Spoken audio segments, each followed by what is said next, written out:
EVM வந்து hack பண்ண முடியும் அப்படின்னு பலரும் விமர்சனம் பண்ணிட்டு இருந்த டைம்ல அதுல வந்து ஒரு வித்தியாசமா பேசினவர் தான் கார்த்திக் சிதம்பரம். காங்கிரஸுடைய ஒரு செயல்பாடு ஒரு ஒரு மந்தமான விஷயம் தான். நம்ம இது சம்பந்தமா ஏற்கனவே ஒரு பேசியிருப்போம். நம்ம ராகுல் காந்தி எத்தனை முறை வந்திருக்கிறார் தமிழ்நாட்டுக்குன்னு பார்க்கலாம், பார்த்து பாருங்க.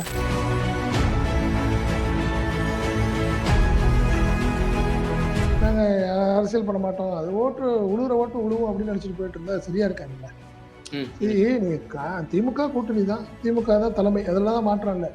திமுக நீங்க உதவி பண்ணுமா இல்லையா? காங்கிரஸ் எப்படி விஜயோட போக முடியும் பாருங்க. என்ன மாதிரி சூழ்நிலை என்ன இருக்கு, அவரோட கட்டமைப்பு என்ன இருக்கு, உங்க காங்கிரஸோட நிலைமை என்ன, டிவிகேவோட நிலைமை என்ன?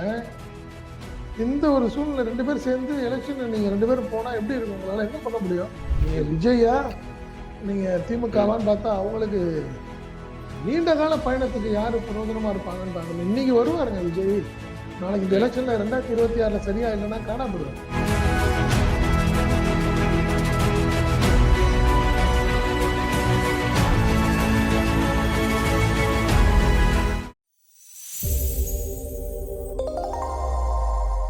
தமிழ் நியூஸ் பார்வையாளர்களுக்கு வணக்கம். இன்றைய நேர்காணல் நிகழ்ச்சியில நம்மோடு இணைந்திருக்கும் சிறப்பு விருந்தினர் தமிழ் நியூஸினுடைய ஆசிரியர் மற்றும் பத்திரிகையாளர் திரு செந்தில் சார் இருந்திருக்காங்க. சார் வணக்கம். வணக்கம். சார், இப்போ காங்கிரஸ் கட்சியில பலரும் பல கருத்துக்களை வந்து தெரிவிச்சுட்டு வர்றாங்க. அது திமுக கூட்டணிக்குள்ள ஒரு அதிர்வலை ஏற்படுத்தியிருக்கா இப்போ அப்படிங்கிற ஒரு கேள்வி இருக்கு. குறிப்பாக சிவகங்கை நாடாளுமன்ற உறுப்பினர் திரு கார்த்திக் சிதம்பரம் அவர்கள் ஒரு கருத்தை தெரிவிச்சிருக்கிறாரு. காங்கிரஸ் கட்சி ரொம்ப ஒரு பலவீனமான ஒரு நிலையில இருக்கு, அது வந்து ஒரு சீஃப் மினிஸ்டர் கமாண்ட் பண்ற இடத்துக்கு வரணும். அண்ணாமலை அவர்கள் பிஜேபியினுடைய வருகைக்கு பிறகு நல்லாவே வளர்ந்துருக்கு தமிழ்நாட்டில், அது மாதிரி காங்கிரஸும் வந்து நல்ல ஒரு சீஃப் மினிஸ்டர் கமாண்ட் பண்ற அளவுக்கு வளரணும் அப்படின்ற ஒரு கருத்தை சொல்லியிருக்கிறாரு. அதை தொடர்ந்து திருச்சி வேலுசாமி அவர்களும் ஒரு கருத்தை வந்து ஒரு தனியார் தொலைக்காட்சியில வந்து பதிவு செஞ்சிருக்கிறாரு. அதுல அவர் என்ன சொல்றாருன்னா, விஜயோட கொள்கையும் எங்க கொள்கையும் வந்து ஒத்து போகுது, இந்த கூட்டணி அப்படியே தொடரணும்னா நம்ம வந்து உத்தரவாதம்லாம் தர முடியாது, தேர்தல் சமயத்துல களம் மாறலாம் அப்படின்ற ஒரு விஷயமும் அவர் ஒரு திடீர்னு ஒரு குண்டத்தைக்கு போடுறாரு. விஜயோடனும் எங்களுக்கு ஒரு ஆப்ஷன் இருக்கு அப்படின்ற மாதிரி சொல்றாருன்னு எடுத்துக்கலாமா? இல்ல என்னதான் நடக்குது சார்? இப்போ திமுக கூட்டணிக்குள்ள ஒரு சலசலப்பு ஏற்பட்டு இருக்கிறது போல ஒரு சமூக வலைதளங்கள்லாம் பதிவு பாக்குறோமே. இல்ல, கார்த்திக் சிதம்பரம் நம்மளுக்கு ஆண்டாண்டு காலமா அவர் ஒரு கொஞ்சம் விமர்சனம் ஒரு வித்தியாசமான ஒரு பார்வையில தான் பார்ப்பாரு வச்சுங்களேன். நீங்க ஓட்டிங் மிஷின் சம்பந்தமா நீங்க எப்பயுமே ஆரம்பத்துல இருந்து பாத்தீங்கன்னா இவிஎம்ல வந்து நான் சப்போர்ட் பண்றேன், அதை வந்து மால் ப்ராக்டிஸ் பண்ண முடியாது, நான் சவால் விடுறேன் அப்படிங்கிற மாதிரி சொன்னவர் தான் கார்த்திக் சிதம்பரம். பல முக்கியமான காலகட்டத்தில் இவிஎம் வந்து ஹேக் பண்ண முடியும் அப்படின்னு பலரும் விமர்சனம் பண்ணிட்டு இருந்த டைம்ல அதுல வந்து ஒரு வித்தியாசமா பேசினவர் தான் கார்த்திக் சிதம்பரம். அவரு ஒவ்வொரு காலகட்டத்திலையும் அவர் கொஞ்சம் ஒரு சில விஷயங்களை வித்தியாசமா தான் சிந்திப்பார்னு வைங்களேன். இப்பயும் அதே மாதிரி சொல்றாரு. அவரு வந்து என்ன, இப்போ ஒரு இந்த ரேஸ்ல இருக்காரு, தலைவர் ரேஸ்ல இருக்காரு, காங்கிரஸ் தலைவர். செல்வ பிறந்தகை மீது கட்சி மேலிடம் கொஞ்சம் அதிருப்தியா இருக்கு அப்படின்னு ஒரு இமேஜ் வந்தது ஒரு 2 மாசம் முன்னாடி. இந்த மாவட்ட தலைவர்கள்லாம் போய் புகார்லாம் பண்ண டைம்ல யார் யாருக்கு வாய்ப்பு அப்படின்னு பாக்குறப்ப கார்த்திக் சிதம்பரத்துக்கு வாய்ப்பு இருந்தது. ஸோ அவரு அதாவது நான் எப்பவுமே ஓப்பனா பேசுவேன்னு சொல்லுவாங்க சில பேர். ஓப்பனுக்குன்னு ஒரு அளவு இருக்குல்ல, ஒரு பொறுப்பு இருக்கு. இந்த ஓப்பன்ல யாரு எது வேணாலும் பேசலாமா அப்படிங்கறது ஒரு கேள்விக்குறி. என்ன புரியுதுங்களா? பொறுப்புல இருக்கிற வரைக்கும் வேற மாதிரி, நீங்க எனக்கு என்னங்க இருக்கு, நான் எம்பி, நான் என்னோட பேசலாம் அப்படிங்கிற மாதிரி பேசுவார். ஆரம்ப காலத்துல இருந்தே கார்த்திக் சிதம்பரம் மட்டும் தான் பேசுவார்னு வச்சுங்களேன். பட் ஆனா அவர் சொன்ன இந்த விஷயத்த வந்து நம்ம கொஞ்சம் கூர்ந்து பார்த்து தான் ஆகணும். ஏன்னா காங்கிரஸுடைய ஒரு செயல்பாடு ஒரு ஒரு மந்தமான விஷயம் தான். நம்ம இது சம்பந்தமா ஏற்கனவே ஒரு பேசியிருப்போம். நம்ம ராகுல் காந்தி எத்தனை முறை வந்திருக்கிறார் தமிழ்நாட்டுக்குன்னு பார்க்கலாம், பார்த்து பாருங்க. எலெக்ஷனுக்கு மட்டும் தான் வந்திருக்காரு. நீ அதுக்கப்புறம் நீங்க அவர் காங்கிரஸ் நிகழ்ச்சிகளுக்கு எதுக்குமே வந்ததில்லை. ஈவன் தோ நீங்க வந்து வயநாடுல ஜெயிச்சப்ப கூட அதே மாதிரிதான் எம்பியா கூட ஒரு மாசத்துக்கு ஒன்றும் வந்து ஆகணுங்க. என்ன அந்த மாதிரிலாம் அவர் இல்லை.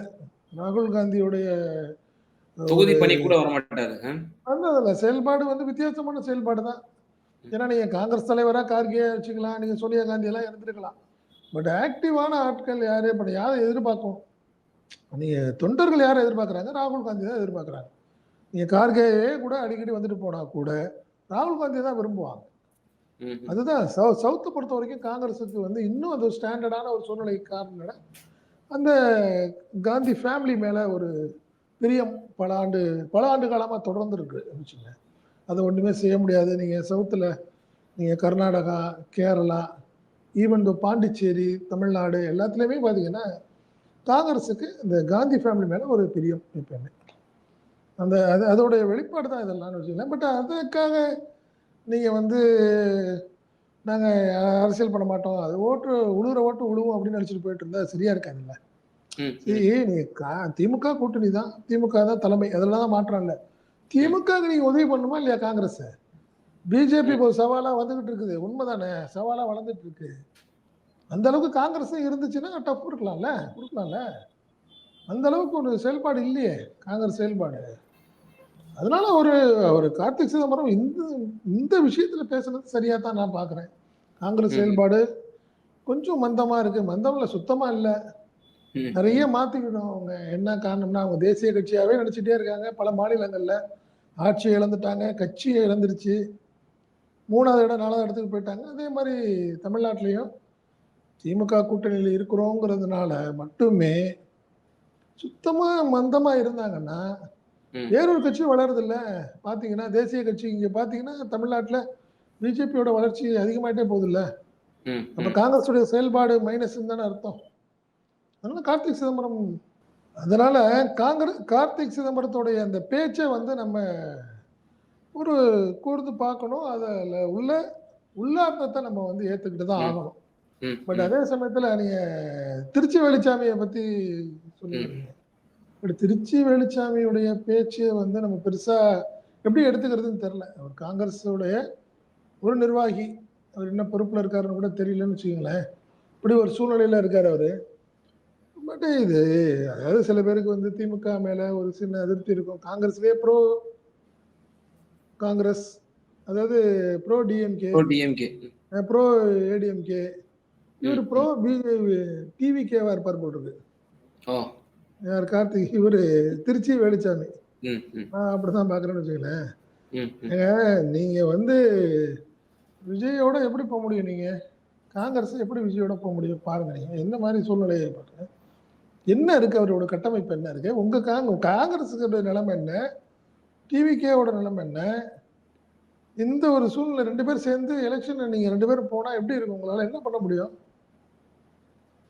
திமுகவோட முதுகுல நீங்க சவாரம் பண்ணிட்டு இருக்கனால உங்களுக்கு ஈஸியா தெரியுது, ஈஸியா பேசுறாங்க அவங்க. ஒவ்வொரு தொகுதியிலையும் எவ்வளவு ஓட்டு இருக்கு காங்கிரஸுக்கு, புரியுதுங்களா?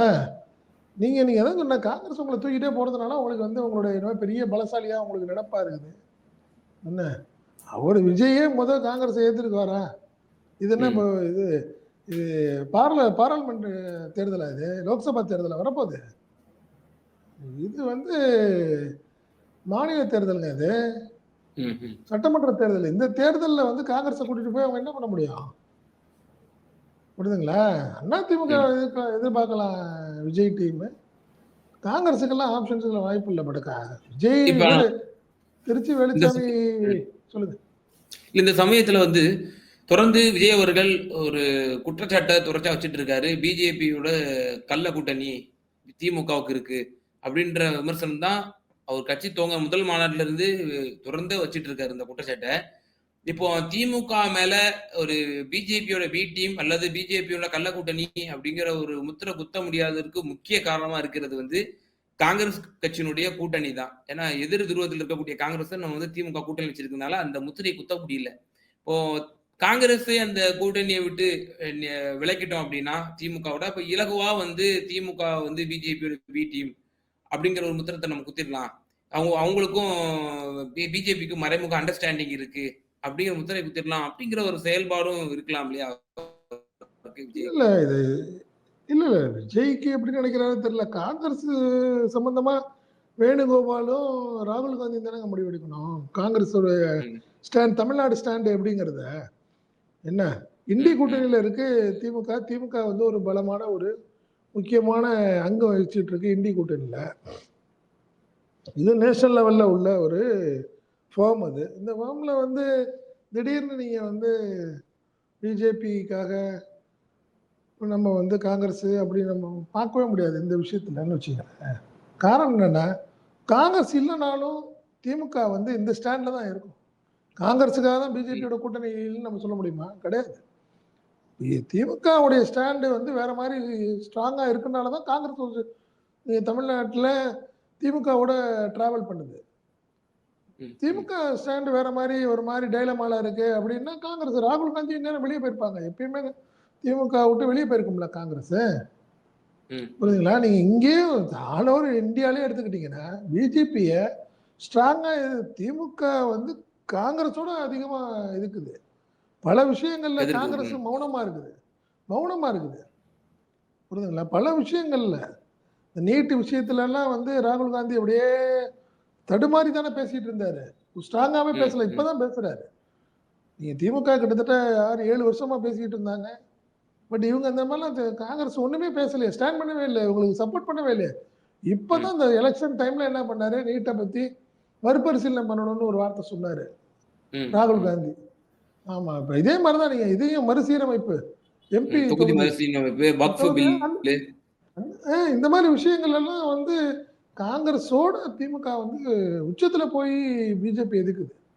ம். ம். அதனால இவரு திருச்சி வேலுச்சாமி என்ன அடிப்படையில சொல்றாரு, இல்ல வேற யாராவது சொல்லி பேச சொன்னாங்களான்னுலாம் தெரியலன்னு வச்சுக்கங்களேன்.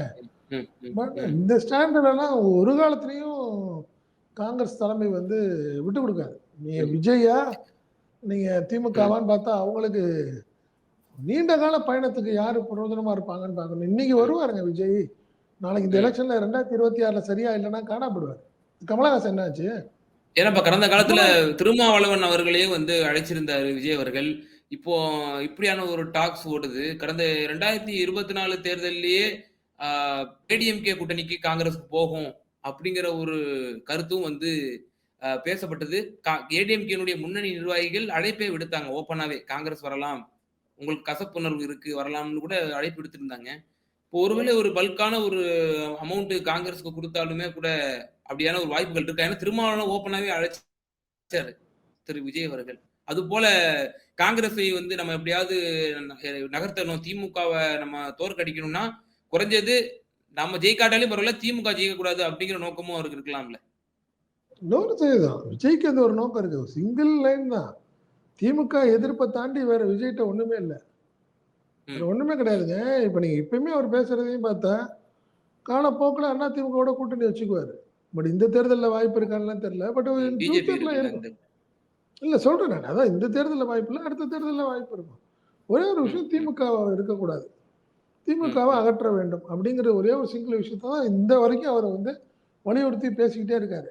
ஆனா இன்னொரு விஷயத்த நம்ம மறக்க முடியாது. ம். விஜய் வந்து ராகுல பார்த்து பேசியிருக்காரு. ஓ! ஏற்கனவே ஆமா. மறைமுகமா பார்த்து பேசியிருக்காரு. அஃபிஷியலா. ம். வெளியே இந்த விஷயங்கள்லாம் வெளிய வரல. பட் ஏற்கனவே பேசியிருக்காரு. ராகுல பார்த்து பேசியிருக்காருன்னு வச்சுக்கோங்களேன். கட்சி துவங்குவதற்கு முன்னா, இல்ல தொ துவங்கிய தொடங்க பிறகா? தொட தொடங்க தொடங்குறதுக்கு முன்னாடி. முன்னாடி. ஓகே. ராகுல் ஆமாமாமா. நீங்க போய் பார்த்துருக்காரு, பேசியிருக்காருன்னு வச்சுக்கங்க. ஸோ ம். ம். அந்த ஒரு டச் இருக்கும். யாரோ ஒரு லைன்ல தானே அவர் போய் ராகுல பார்த்துருக்க முடியும். சும்மா ம். சாதாரணமா பார்த்துருக்க முடியாதுல்ல. ஏதோ ஒரு எண்ணத்துல தான் போய் பார்த்துருப்பாரு. அதனால இன் ஃபியூச்சர்ல வேணா நடக்கலாமே ஒழிய, இன்னைக்கு ம். காலகட்டம் இந்த 2026 தேர்தல வச்சு நம்ம பார்க்குறப்ப பார்த்தா, காங்கிரஸ், விஜய் சேர்றதுக்கான வாய்ப்புகள் மிக குறைவு. ம். ஒருவேளை சீட் ஷேரிங்ல ப்ராப்ளம் ஆகி, ம். ம். என்ன அடுத்து திருமாவளவனுக்கு அதிகமா குடுத்து, காங்கிரஸுக்கு ம். குறைச்சு, இந்த மாரி விஷயங்கள் ஏதாவது நடந்திருந்தா வேணா நடக்கலாம். மேபி நடக்கலாம்னு வச்சுக்கங்களேன். மத்தபடி அதனால இது ம். திருச்சி வெளிச்சாமி விஷயத்த பெரிய சீரியஸா நான் பார்க்கல ஹக்கீம். ஆனா ஓகே சார். கார்த்தி இறுதியா சிதம்பரம் ஒரே ஒரு சொல்றது நியாயமான விஷயம். ம். ஓகே. இறுதியான ஒரே ஒரு விவகாரம். இன்னும் சில தாவேக்காவுடைய நிர்வாகிகள் மத்தியில ஒரு ஒரு விஷயம் பேசப்படுது. தேர்தல் நெருங்கக்கூடிய சமயத்திலே விஜய் அவர்களும், ராகுல் காந்தி அவர்களும் ஒரு சேர்ந்து ஒரு அமைப்பதற்கு வாய்ப்பு இருக்கு. ஒரு ஒரு கூட்டணி. விஜய் ராகுல் காந்தியை சந்திப்பார் அப்படின்ற ஒரு பேச்சு ஓடுதே. இது வந்து சாத்தியம் இருக்கா? இப்ப நீங்க ஏற்கனவே சொன்னீங்க. கூட்டணி அதாவது அவருடைய கட்சி துவங்குவதற்கு முன்பு ராகுல் காந்தி அன்அஃபிஷியலா சந்திச்சதாக. இப்போ இப்போ ஒரு நேரட்டிவ செட் பண்றாங்களே தாவேகாவினர். இது எப்படி நீங்க பார்க்குறீங்க? அப்ப நீங்க என்ன சொல்றீங்க? இந்தியா கூட்டணியில விஜய் போறாரா அப்ப? அது எப்படி ம். சொல்றது? ராகுலும், விஜயும் தனி கூட்டணின்னா, அது எப்படி கணக்கு வச்சுக்கிறது? ம். இந்தியா கூட்டணிக்கு விஜய் வர்றாரா? எப்படிங்கிறது ஒரு கேள்விக்குறின்னு வச்சுங்களேன். உடனே இல்ல இப்ப அதுக்கு தமிழ்நாட்டுல அது மட்டும் தானே சார் இந்தியா கூட்டணிங்கிற ஒரு இது இருக்கு. இப்போ ஓவரால் இந்தியால பார்த்தோம்னா, இப்ப அது பெருசா இருக்கிற மாரி கூட நமக்கு தெரியலையே சார். இல்ல 2026 வரைக்கும் வாய்ப்பு இல்ல. நம்ம அதான் ஓப்பனா பேசுனா ம். அப்படிதான். என்ன காங்கிரஸும் விஜய்க்கும் வாய்ப்பு இல்ல. 2026 ம். தேர்தலுக்கு அப்புறம் காங்கிரஸ் சரியா எங்களுக்கு வந்து சரியா குடுக்கல. இந்த சீட்டு குடுக்கல, அந்த சீட்டு குடுக்கல. நாங்க நெறைய கேட்டோம். இந்த பிரச்சனை ஒண்ணு வரும் பாத்தீங்களா? எலக்ஷன் முடிஞ்ச உடனே ம். ஒண்ணு நடக்கும். ம். சீட்டு ம். ம். கிடைக்காத ஒருத்தர் வருத்தப்படுவாரு, ம். விமர்சனம் பண்ணுவாரு. ஆமா. திமுகவ பாருங்க, திமுகவுக்கு இவரு வந்து விலை போயிட்டாரு. செல்வ ம். பெருந்தகை. தலைவரு. ஆமா. அவங்க ம். அவங்க சொன்னதெல்லாம் அவங்க ஒத்துக்கிட்டாங்க. அப்படி ம். இப்படின்னு ம். ஒரு பிரச்சனை வரும். இந்த மாரி விஷயங்கள்லாம் வந்து, ஓ! அடுத்த பார்லிமெண்ட் எலக்ஷனுக்கு டைம்ல வேணா விஜய், ம். ம். காங்கிரஸ் எல்லாம் வாய்ப்பு இருக்கு. ஆனால் ஒரு விஷயங்க, ம். பிஜேபி இன்ன வரைக்குமே எடப்பாடிய நம்பாமயே தான் ஓடிட்டு இருக்கு. ஓ! இது அண்ணாமலை வந்து தெளிவா எடப்பாடிய நம்பாதீங்கன்னு பலமுறை சொல்ட்டாரு. யார்ட்ட? ம். அமித்ஷாட்ட ம். சொல்ட்டாரு. அதனால தான் இவ்ளோ அர்ஜென்ட்ல வந்து டைட் பண்ணி அவர உடனே கூட்டணிய அனௌன்ஸ் பண்ணதுக்கு காரணம் அதுதான். ம். ஏன்னா, ம். எடப்பாடி வேற ஒரு லைன்ல இருந்தாரு. யார்ட்ட? விஜய்ட்ட ம். பேச்சுவார்த்தை நடத்திக்கிட்டே இருந்தாரு. அந்த ஒரு கோவத்துல தான் உடனே வந்து முடிச்சு விட்டாங்கன்னு வச்சுக்கங்களேன். அதனால ம். ம். இதெல்லாம் 2026 தான் முடியுது. இதெல்லாம் டெம்பரவரி. இன்னும் ஒரு 10 மாசம் தான், 8 மாசம் தான் இந்த இந்த ஓகே. விஷயங்கள்லாம். ம். அதுக்கப்புறம் நெறைய மாற்றங்கள் இருக்கலாம். ஸோ ஆமாங்க. உங்களோட பேச்சுலருந்து இப்படி உள்வாங்கிக்கிறேன் சார். இது மாரியான அழைப்புகள் வந்தாலும், ராகுல் காந்தி மற்றும் செல்வ பிறந்தகை வந்து இதுக்கு இடம் குடுக்க மாட்டாங்க. அவங்க உறுதியா இருப்பாங்க. கண்டிப்பா. 26 தேர்தலுக்கு இதுதான் சீனா இருக்கும் அப்படின்ற மாரி உங்கள கருத்த ஆமாமா. பதிவு செஞ்சிருக்கீங்க. ரொம்ப நன்றி சார். உங்களோட நேரத்த எங்கள்ட்ட பகிர்ந்தமைக்கு. நன்றி இலக்கியா. நமது தமிழ் நியூஸ் சேனலில் உங்களது பொருட்களை வெறும் 500 ரூபாயில் விளம்பரம் செய்ய வேண்டுமா? தொடர்புக்கு 7806942275 தொடர்பு கொள்ளுங்கள்.